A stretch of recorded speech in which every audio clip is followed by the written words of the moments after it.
What's good, everyone? All right, man. Welcome to another video. Uh, all right, so we've been talking about season five, and I am ready to reboot season five. So, what I wanted to do before proceeding with the reboot, um, I didn't want to spend a lot of time sitting here and spending 3.5 hours doing editing for a video where I'm just going to be really just kind of telling you guys what's getting ready to happen. So, you guys excuse me, but I'm doing something a little different here. I'm sitting in front of my computer, and it's easier for me to show you what I've created this way than spending a lot of time going through a bunch of editing. So, this is the fast and dirty way. All right.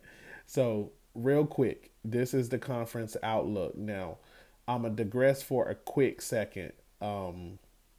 A lot of the problems that I have had in the past with completing these seasons all the way out has just been way too many teams. The plan originally was to only have 8 teams total, and over the years, we ended up with somewhere around 20 teams. We had 10 in the Dynasty division and 10 in the franchise division, and it is impossible for me to manage all of that data, especially and be able to have the level of detail and professionalism that I wanted. I'm trying to really stay true to like the world of college football, and the way that things is actually done in college football, and I could not do that with that many teams. So here's what I've done. I have trimmed the fat. I have reduced the divisions down to 5 teams each. Okay, so the Fat8 conference is now broken into 2 divisions. You have the Dynasty division, which is Ohio State, North Carolina A&T, the Calgary Dinos, Coastal Carolina, and Michigan. And in the franchise division, you have Clemson, the University of Central Arkansas, North Carolina Central University, the University of Georgia, and Navy. Okay, so those are our 2 divisions. Okay, so here's the division rule. Okay, each team has a 3-season contract, and at the end of the third season, they will be up for renewal, providing that they met their program goals. And if they did not meet the program goals, so there's going to be 2 sets of program goals. There are goals for the division, and then there are goals for the university itself. And I'm going to show you what their program contracts look like. Guys, this is why it's taking so long for me to get back to this, because I really want to do this like the way that you see things in real college football.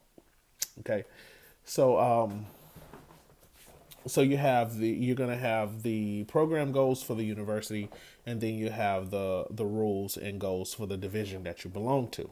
Okay, so essentially, how a non-conference team or an out-of-conference team will get an opportunity to join one of the 2 divisions is for one of the teams in the division to not meet their program goals over the course of 3 seasons, right? When it's time for them to renew, if they did not meet their program goals, that division will drop that team. And then the out of conference team that has been playing well, that has the most wins over the course of those 3 seasons, will get a bid to come into the division. Okay. That's the way that it is done from here on out. So everybody knows that's the way that it's done. So I am not going to be putting any more teams in these divisions unless these goals have been met. Okay, that's how that works. Okay, now the division rules, the interdivision rule is very simple. Each team has to play 4 teams in their division. Okay, in order to win the division. Well, not necessarily win it, but they have to play 4 teams in their division, and they have to perform well. And they are allowed to play 2 non-conference games. Now, normally you would say, like normally a non-conference game doesn't really carry a lot of weight, right? However, in the Fat8 conference, a non-conference game will carry a lot of weight because if division teams, multiple division teams lose to the same out of conference team, let's say New England, we just got finished building them, right? Let's say New England come in as an out of conference team now, and let's say New England beats Georgia, they beat Clemson, let's say they beat A&T, they beat Ohio State, right? Then they're going to be making a lot of noise across the division, right? That's going to get the attention of the program managers, the athletic directors. That's going to be a problem for the teams because, over the course of 2 seasons, if that happens at the end of the third season, we go back and we will look at all of those things, right? So, so this is me having a lot of fun in the world of college football. So at this stage, that's how that looks. Now I'm gonna show you guys real quickly what Clemson's program looks like, what their contract looks like, because I've also built their contract. So I'm gonna show you what their contract looks like really quickly so you can see. So this is Clemson's contract, right? So I'm still making some modifications to the contract because this is actually season 1. I'm still making some modifications to the contract, but this right here is what Clemson's contract looks like. Okay, so these are the goals. So their goals for their first season is to win against their rival, okay, and get 4 wins per season. All right, and then for their first season, they want to try to get a conference championship.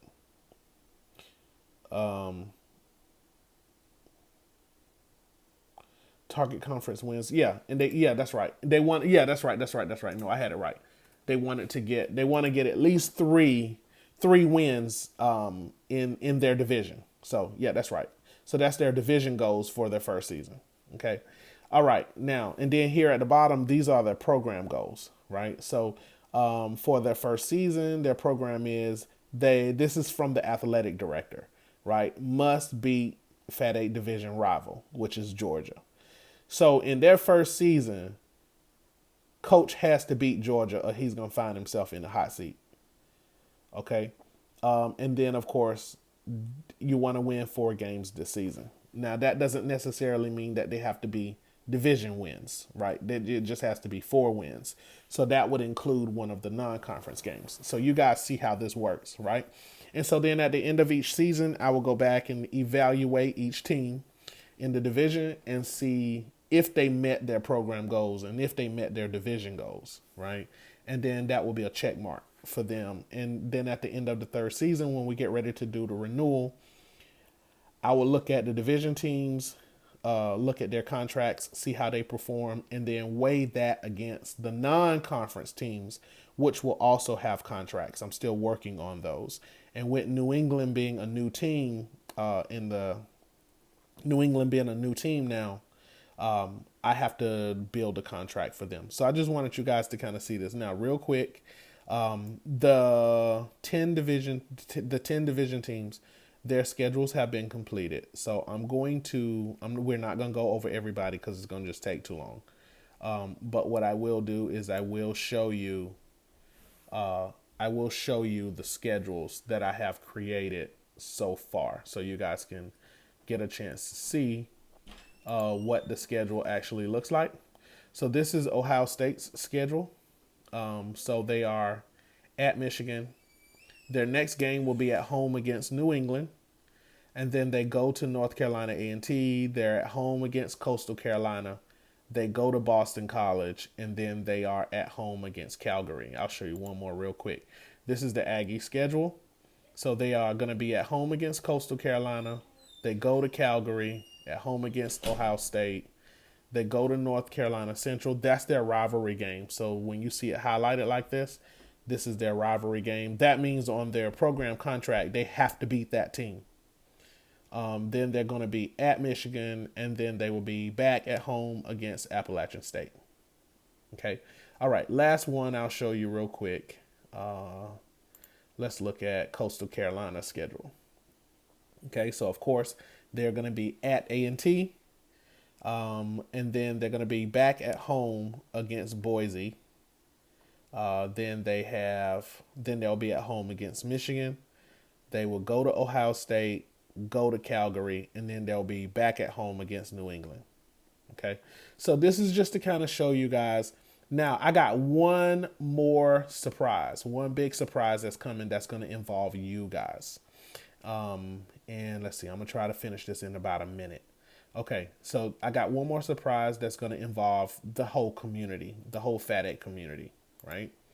And that is the national standings and the national ratings for the Fat8 conference. Now, in college football, there are two polls. There's the coaches poll, and then there's the media poll. So we are going to have national ratings, and we're going to have the top 8 teams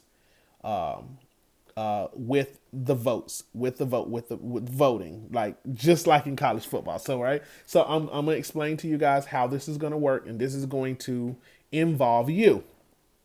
So you guys are going to be the media, okay? So the media is, as you watch the games, you are going to be looking at wins and losses, of course. You're going to be looking at how many points the team is scoring, and that is what I'm going to be tallying over the course of the season, how many points the teams are scoring and how many points the teams are giving up, right? All of that's going to be weighted. Who they lost against. Was it a division game? Was it an out of conference game? And that kind of thing. And then you guys are going to vote as the media. You are going to cast your vote as to who you think should be ranked 1st through 8th. Okay? Because we're only going to rank 8 out of the 10 teams, right? Rank 1st through 8. An out of conference game, an out of conference team can be in the running for the national poll. They can receive ratings as well, especially if they're winning, right? So they can also receive ratings, and they can knock a division team out of the ratings as well, right? So that's going to be up to you guys. The only thing that I ask you, so you guys will be voting, at the close of each player week, and I'll let you know what that player week looks like once we get through all of the week 1 games. Okay. And then you guys the voting will start at that stage, and then we'll determine who is what. Okay. And then we'll keep up with that over the course of the rest of the season. Now, the coaches poll is different. The coaches poll will include Brian Cross, Corin Kinchin, myself, Charles Pope, Tory Bliss. So we will be the coaches poll, and we will also be casting our votes as well. That will go towards those teams to see where their ratings will be. And then the national ratings will come out at the end of each player week. So you guys will be able to see who is ranked where. And then we can have some discussions about, your favorite teams and your favorite players, your favorite athletes, and so that kind of thing, is going on. So that's what it is, guys. I know it's a lot, but this is what I wanted to do. This is what I always wanted to do. I didn't want to just paint some teams and just play with the teams. I wanted to create this entire atmosphere, this world of the Fat8, right? So now it's all done. Now it's just a matter of, as you guys can see, all the work is done. So now it's just a matter of moving forward and getting things going. We'll be doing the same thing within the divisions. We'll have division standings, and we'll have national standings, right? Okay, I'm going to stop it here, man. We're ready to get going now. You guys should be very clear on what the Fat8 outlook looks like. So I'm going to stop it here.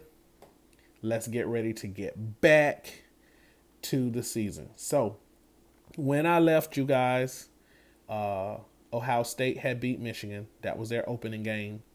Clemson beat Navy. That was their opening game. Okay. And we had finished the first quarter of the Central Arkansas Georgia game. Right. So starting next week, we will continue that game. Right. We'll go ahead and finish it out. All right. Peace.